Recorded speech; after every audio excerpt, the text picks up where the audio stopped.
2021 Toyota Supra 3.0 in the nitro yellow. This is the first time I've had a chance to drive the Supra. I know it's been out for a couple years. I've driven around a track, but now I'm going to test its street ability and what it's like to live with on a daily basis. Let's get into it.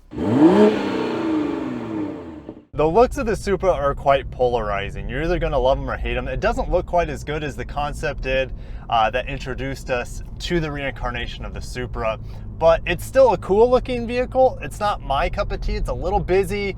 There are fake vents everywhere. I know Toyota says you can, modify those fake vents to make them functional, but I mean, who's going to be doing that really? And I feel like looking at it in the front and looking at it from the rear are its best angles. The rest of the design with, like I said, all the fake vents, the lines, the swoops over the rear wheels, it's not my cup of tea. I like a more minimal design. And now getting on the interior, it doesn't look like any other Toyota. I mean, we have the Toyota badge here, but if you have been in any BMW in the last 10 years, this is kind of what it looks like.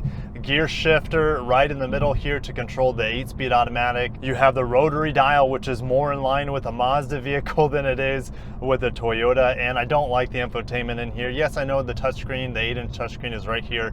It's fairly easy to get to, but it's designed for the rotary dial. All the icons are too small to play with your hands while you're driving. There's nothing to stabilize your hand on while you're selecting things with the touchscreen, so it's not the most usable. And I can't even use my Android Auto. There's no Android Auto capability in the new Supras, so that's quite a bit of a joke, even though it does have standard Apple CarPlay and wireless Apple CarPlay. Anyways, not going to go too far down the rabbit hole in that. The sound system in here, the JBL sound system, sounds good enough. You have a couple woofers in the back in front of the cargo area, which is easily accessible. Like, I stuck my camera bag there, just reaching back. So you can reach things back into the hatchback, the trunk area, which is pretty cool. Carbon fiber accents the middle part of this Supra, but the rest of it is pretty pedestrian, even though we do have some stitching on the dash and soft touch materials on the doors. It's just, it's a very functional interior, and for the most part it works really well. With the HVAC controls are very simple, but everything is very ergonomic. It's easy to get to. The shifter falls right into my hands, which I wish it was a manual gear select, but yes, we don't have that in the new Supra. Paddle shifters are actually in a pretty good spot. Sometimes in some cars they're too far in, and I don't have the biggest hands. Even though I have small hands, I like a girthy steering wheel, and this is not a very girthy steering wheel. It's one of the thinnest steering wheels, especially at the 9 and 3 positions. Like, it's like almost not even there. It's like thumb width, and my small thumb width. It's just not a big steering wheel. It's not my favorite. I'd rather have a much bigger and large steering wheel to hang on to while I'm pushing this thing through the turns. Now, behind the steering wheel is a digital MID. It's pretty cool. It has 0 to 7,000 RPM listed on it, and 0 starts at the 6 o'clock position with 6,000 RPM located at the 12th position. It's pretty cool. You always have your speed indicator, which you need to have in this vehicle because it's an absolute rocket ship.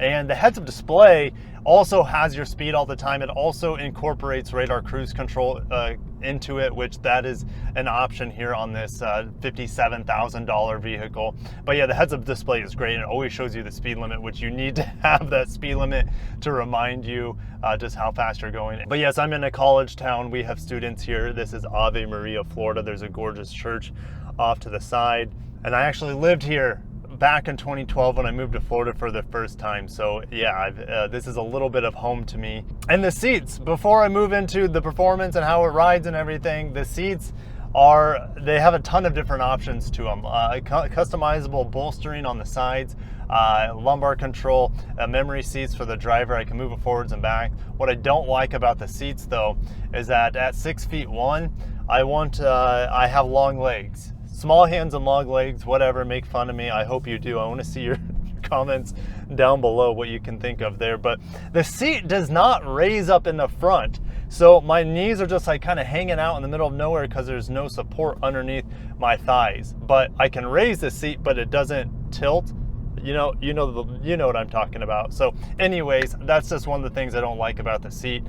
The rest of the seat's actually pretty comfortable, pretty supportive. stop sign, which is hidden behind a bush.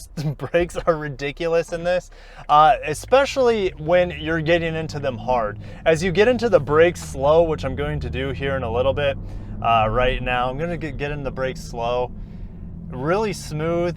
But when it gets down to the lower speeds, the transmission starts downshifting and it makes it harder to predict while you're slowly decelerating the vehicle.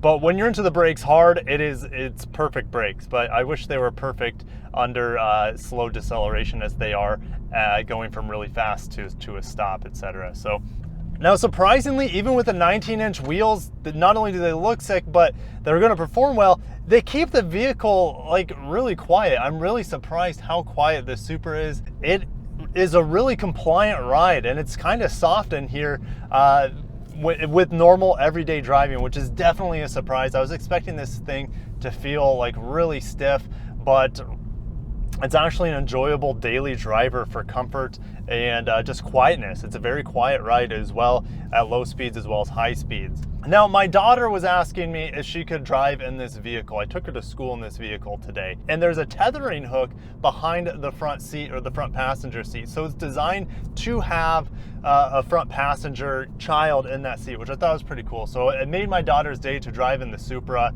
She doesn't know what it is. She's 4 years old. She just saw a really cool, fun looking yellow car and she says, "Daddy, I want to drive it." I'm like, okay, I'll see if I can put the seat in here, 1, and 2, we're gonna go to school in it. So that was definitely a treat. It made her day. I wish I was taken to school in a Supra at the age of 4. That would have been badass, but it's even better that I can do it for my kids. The Supra has traditionally been in Toyota's lineage its fastest, most sport-oriented vehicle, and that is absolutely true in this. People are claiming this 3-liter with 382 horsepower and 368 pound-feet of torque can do 0 to 60 in 4 seconds. Best people or best results maybe slightly under that. That's just insane. So we're going to put it to the test. I got the drag meter out and we'll have a little bit of fun going 0 to 60. Slowly get into the throttle here and we'll do 0 to 60s, but like this thing begs you, especially with the vision in here. Like this thing just begs you to have one track mind, and that is to go as fast as you can everywhere you go. That's because the visibility and the windshield is so small. Even the side windows is terrible, and you have the worst blind spot behind the rear passenger seat. Even though you can look over your left shoulder, it's actually pretty good on this side. But the whole purpose of this interior space, it feels like to bring your focus forward, to have your focus on the road ahead, and that is where you should be pushing this vehicle to its limits. The 8-speed auto in here, it's definitely not a Toyota sourced 8-speed auto. This thing is lightning quick, even with the manual paddle shifters here. Downshifts are super zippy. Downshifting to 3rd gear going 50 miles an hour and punch. And it's just absolutely, it pins your head on the back of the seat. And there's no, it's not like it's a real peaky motor because of the twin scroll turbo. It just has instant power and torque. It feels like from 2,500 RPM all the way to rev line, it just keeps pulling. And it's a bit scary because if you have traction control off, you better be an expert driver or you're going to get yourself into a lot of trouble. Somebody's going to get hurt. You could total your car. Like it's a serious performance vehicle, and I'm going to turn off here because we're going to do some 0 to 60s right off the edge of these orange groves. So got to make sure the tires are a little bit clean after that because this is a bit of a dusty road, but we'll pull into back onto the road here. Now this road, I've done 0 to 60s on before with like the RCF, for example. And the issue was with the RCF is I wasn't able to get maximum traction here. And I'm just gonna do a 0 to 60 real quick. No torque braking, no launch mode, just moving my foot from the brake to the gas pedal, and I'm just in normal mode, and go. God, that 2nd gear pull, and 0 to 60 in 4.75 and that's just about as real life as possible with your traction control on. You're in normal mode. 0 to 60 in 4.75 is blazing fast. Now, you might be saying, well, Kirk, this car is expensive at $57K. And that's true, you know, but for the performance, what other cars around 50K are going to get you that are not electric cars? But traditional internal combustion engines are going to be able to do 4.5 0 to 60s whenever you want without trying. Like, that's crazy, the amount of performance for the price of this vehicle.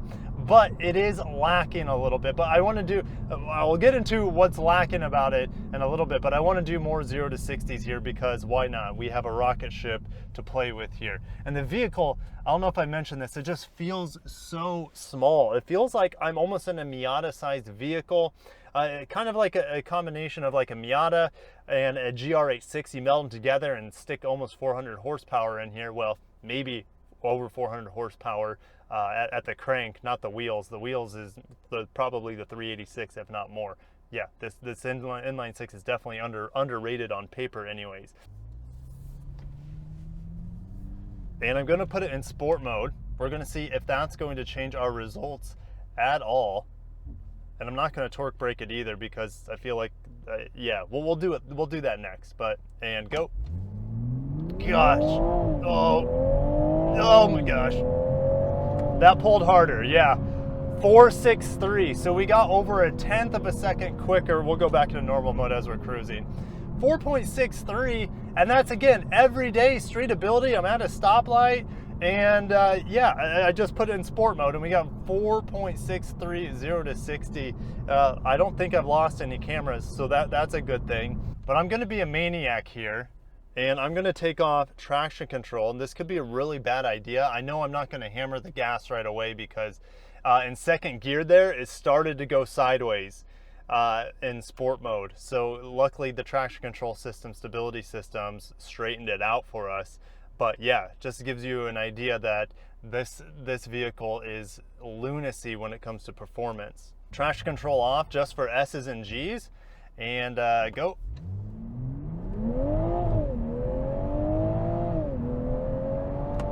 Oh, that was even faster. I wasn't expecting that. That was 4.57. That was our fastest 0 to 60, and traction control was off. So that was a surprise. I thought I was going, since I didn't go, you know, full pedal to the metal there, I thought, you know, maybe I wouldn't accelerate as fast. But it absolutely did, and it went 4.57 0 to 60. But I think what we're going to do for the last 0 to 60 here is we'll put it back in sport mode, but we're going to torque brake it just a little bit. All right, last attempt here. And this is somewhat real world. It's not like putting it into a launch mode or anything like that. So we're just going to torque brake it. Oh my gosh, it really is fighting. So at 2,000 RPM, the brakes are struggling to hold the vehicle back. So I'm just going to put it 2,000 RPM. We're in sport mode. Traction control's back on because I don't want to die.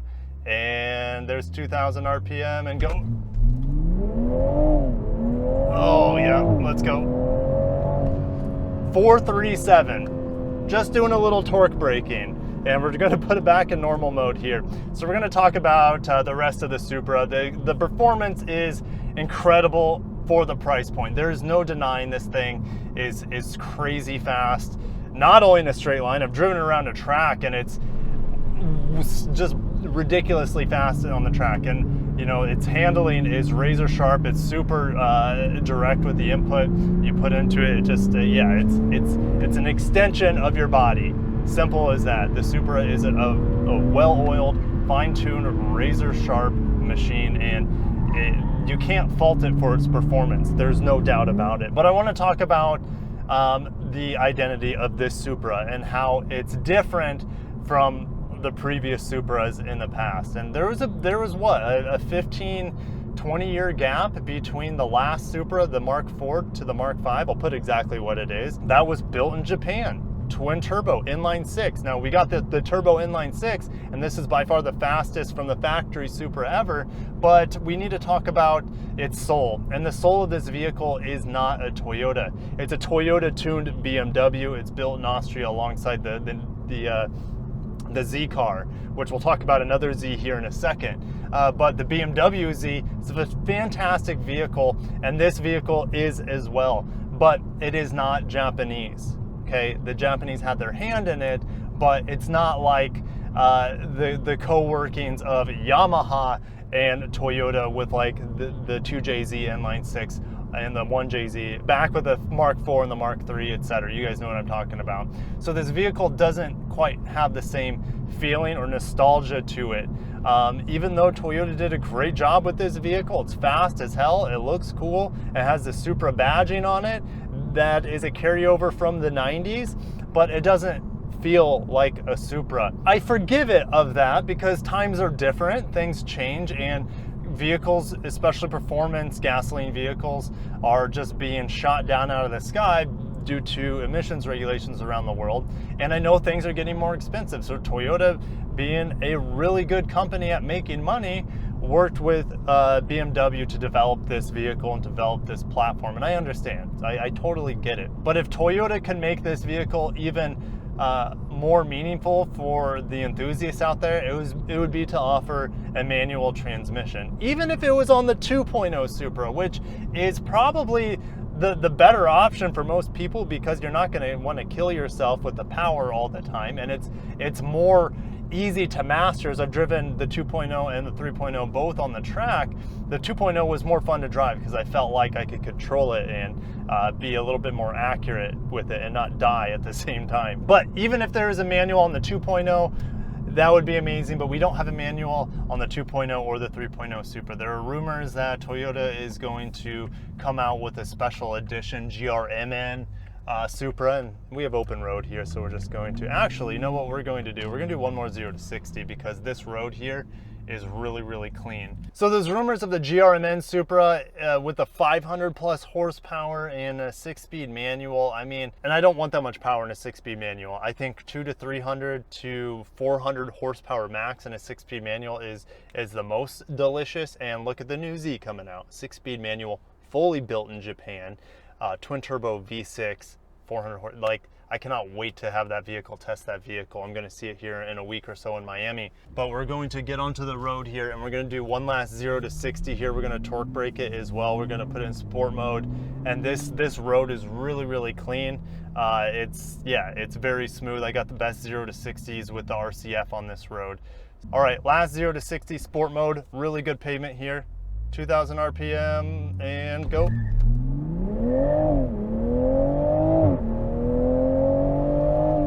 422. Like, I believe in absolute perfect circumstances you can get 4 seconds or slightly below. Like, it's just crazy. Anyways, it's probably time for me to finish up this vehicle. I'm glad we have a Supra. It's not the Supra most of us would have asked for, but it's better to have a Supra than no Supra at all. I think most of you would agree with that. Would we have wanted a new inline 6 from Toyota? Yes. Would we have wanted a manual? Yes. Would we wanted a vehicle built in Japan by the Takumi? Yes, of course, but that would have probably driven up costs to, who knows, $70,000 for a vehicle like this. It's really hard to say. And you know, it just never happened. But there's hope. Hope dangles on a string with Mazda. And Mazda has developed new inline 6 engines, possibly even twin powered with a supercharger and turbos, maybe even twin turbo setup. So Mazda has the inline 6s coming, and there are rumors that Toyota/Lexus could be working with Mazda to share that platform. And that would be the perfect platform, as long as it's light and sporty and fairly modifiable, to bring the new Supra onto. And this Supra, starting around 2020, should last until 2025, 2026. And that's when maybe we could have a brand. I'm taking sport mode off because it revs real high when on the highway. Anyways, but that's when we could see an all-new Supra, and that could be a mild hybrid as well. So I'm not going to get your hopes up, but there's a hope dangling on a string for a fully Japanese Supra in the future. But anyways, we don't have that vehicle now. What we have here is an Austrian-made Supra. It is an incredible performing machine. It's not exactly what we asked for, but it's better to have any Supra than no Supra at all. And there's no denying the performance of this vehicle, the power and the handling, the braking, it's all there. It's the total package for a sports car. But this is no doubt one of the fastest cars I've ever reviewed on the channel. right up there with the RCF. Their 0 to 60 times are really, really close. This one, to me, is a lot easier to produce ridiculously fast numbers, 0 to 60 whenever you want. The RCF, you have to use, the launch mode and other things and torque brake that harder. And yeah, this thing is just a little bit lighter, being only 3,400 pounds, which compared to the RCF, which weighs considerably more. But man, the V8's pretty badass. That vehicle though costs, I don't know, 40 grand more than this, and that makes this an absolute steal. You get crazy performance, you get BMW-like luxury and amenities in here. And yes, it is a phenomenal car, but I have to end it at some time. I'll see you guys down in the comments below. The Supra looks great, drives even better than it looks, and it's actually a really amazing day-to-day daily driver. The suspension's not super tight. It's really compliant on imperfect roads. It's quiet in here. The seats are comfortable. I could go on. Fantastic car, one of the best cars I've driven on the channel. We have other options coming, like the new Z, fully Japanese, fully built in Japan, but it will get smoked by this car, there's no doubts, but as a manual. Anyways, I need to shut up. I can keep talking about it. Feel like this is more of a live stream. Anyways, I'll end it there. Thank you so much for watching. If you enjoyed today's video, smash the like button, subscribe for more Toyota, Lexus news and reviews, and I'll see you in the next one. Peace out.